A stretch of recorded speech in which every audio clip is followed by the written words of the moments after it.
All right, hello everybody. Welcome back to class tonight. Thank you very much for joining us. Today we're going to be working on the understanding and the benefits of a proper axe kick. Okay.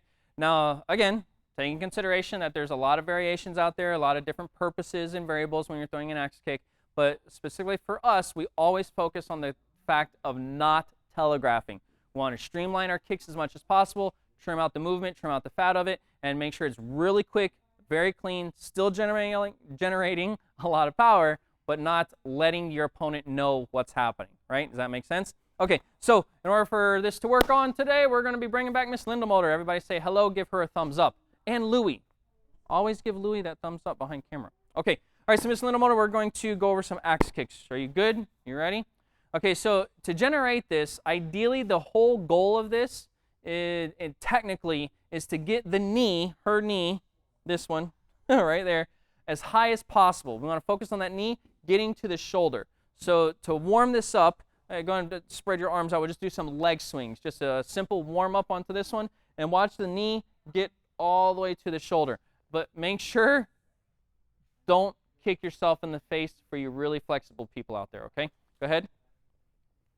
Just bringing that straight up, and go and do a couple on the other one. Excellent. Let's go and face towards, get maybe like a 45 for the camera so you can see the knee coming up. Excellent. And the other leg. Wonderful. Now, you can feel free to make comments on her pretty accented finger position. You don't have to do that. That's just her, okay? She has a gymnastics background and all that wonderful stuff. So you can feel free to keep your arms in a good sparring position. You can bring your arms out in an open hand or fist, your choice. But the most important thing is to have those hands in a steady position. Whether your hands are here or out, it helps you with balance. Now, as she does this, this leg swing does more than just one thing on getting your knee to your shoulder. Let's go and come back to that. And you can choose to have aggressive hands or pretty hands, okay? Here, you see the shape of her posture. This is good for balance, so she can really focus on that. If we look down, this is going to be the standing one, right? Okay, when we look down, that heel is going to stay on the floor. Go ahead and throw that leg swing. Perfect. That heel is going to stay on the floor. Let's go do a couple this way. And one more.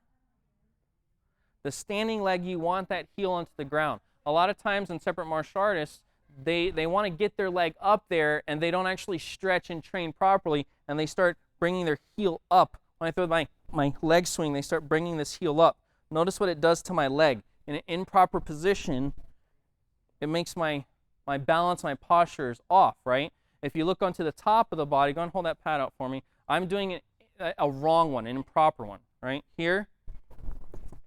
Sure, my leg went up, but my head also went down. Watch my shoulders. Watch my shoulder here. I'm crunching, I'm collapsing. That's not good. Don't do that. That's a very poor mistake, right? So when we go back to Miss Lindemoulder and how she does it, she has her posture nice and clean, and she's warming up her body. So many people, they throw axe kicks without actually warming their body up. Go ahead. Notice how her torso is staying straight, right? Look here on the side. Straight, up and down. We can throw another line on there if we want to. Head, shoulders, knees, and toes, it's in line. And she's not crunching on her knees. She's not collapsing onto her feet or onto her heels. She's nice, strong, stable, and balanced, right? So that way when we warm that up, we have a really good, clean axe kick, and we can bring that knee all the way up and bring it all the way down. Make sense? Now again, this is just warm-up because we always kick from a chambered knee. Okay? So Miss Lindemoulder, go and face this way again. You can, you can have your arms out or your sparring position, your choice. But now this time, just bring the knee up in the chamber position, kick the leg out, and bring it down. See how that works? Go and do that one more time. Good. And you can go faster with it if you'd like. Good. Excellent. Just like that. All right, go in sparring position. We want to bring that knee in that chamber position because when I'm sparring, most times in many martial arts systems when we're training, the axe kick is only effective when we have distance, right? She can clearly bring her leg all the way up and bring it down. Now, a variation people make is going from the out to in or an in to out axe kick. Go from outside and drop it into the center. This way I can be, as sparring, I can be a little bit closer. I can be here sparring, and she can still effectively throw that axe kick. Same thing coming to the other side this way. Let's go and turn around. She can bring it inside, right? I can be close, and she can still effectively throw that axe kick, right?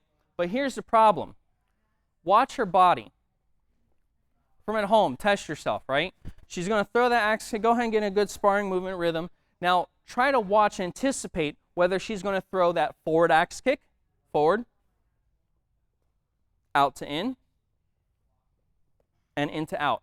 Watch her body movement. And she's going to just throw one. I'll kind of clap my hands or give you the signal. And when you're ready, throw any of those three. And at home, do one of two things. Which one of the three is she doing? Out to in, center, or into out? Or just see if you can say, oh yeah, the kick's coming now. The kick is coming now. Go ahead.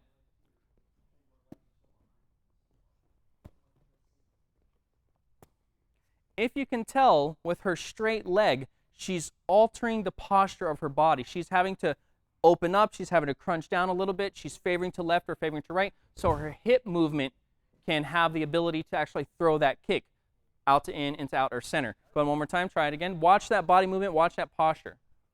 Good. Watch, throw that into out again. See how she has to set up her body? This shoulder turns out so she can have the movement in her hips. Throw that out to in. See how she brings that shoulder forward? She has to shift her weight so she can follow through that kick. Go again. See it? Now watch from the center. She has to be able to switch and adjust. Same thing. Now, in this case, of course, that's called telegraphing. We don't want that.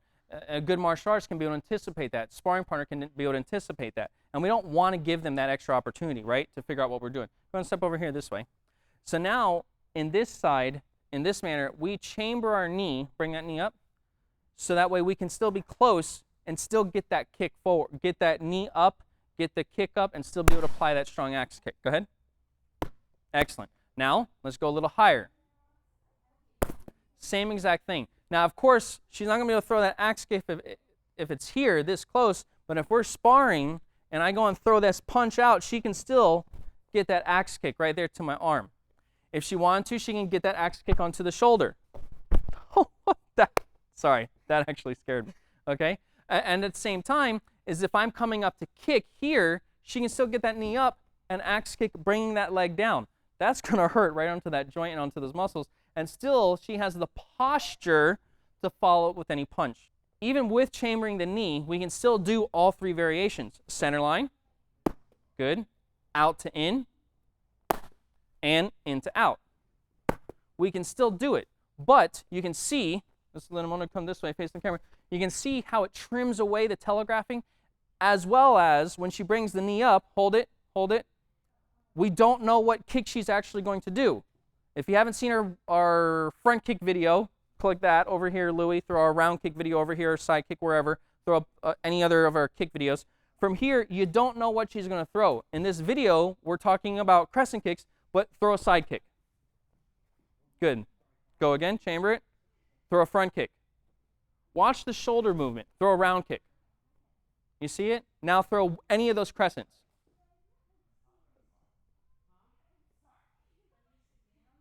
You see that? Now you see some movement here, but you still don't know which kick you're going to do, especially when it comes to crescent kick. Am I going to be the person that says, oh yeah, they're going to throw a crescent kick? Well, which one? Which side? Because a crescent kick can come this way, it can come this way, right? An axe kick can still come forward, it can come to the right, to the left. We don't know, right? So go ahead and throw that one more time. Ready? Knee comes up, chamber, throw in the axe. Good. Going high. Excellent. Now on that one, again, when we did the leg swings, we were focusing on getting the knee all the way up to the shoulder. So going arms out one more time. Excellent. Now let's apply that chambered knee to a full 100% committed axe kick. We're going to bring that knee all the way up to the shoulder. Good. Out to in. In to out. You see how that knee is still getting up here towards the shoulder. We don't want to kick an axe kick by the waist. We want that as high as we possibly can. Now, the second thing, well, maybe second, third, fourth, whatever this is, I don't remember. But the next one, when we throw the axe kick, a lot of people, their goal is to, go ahead and give me your leg. The axe kick can be over here, busting onto the collar or coming straight over here onto the face. For us, it isn't so much that the axe kick is here to hit to the torso.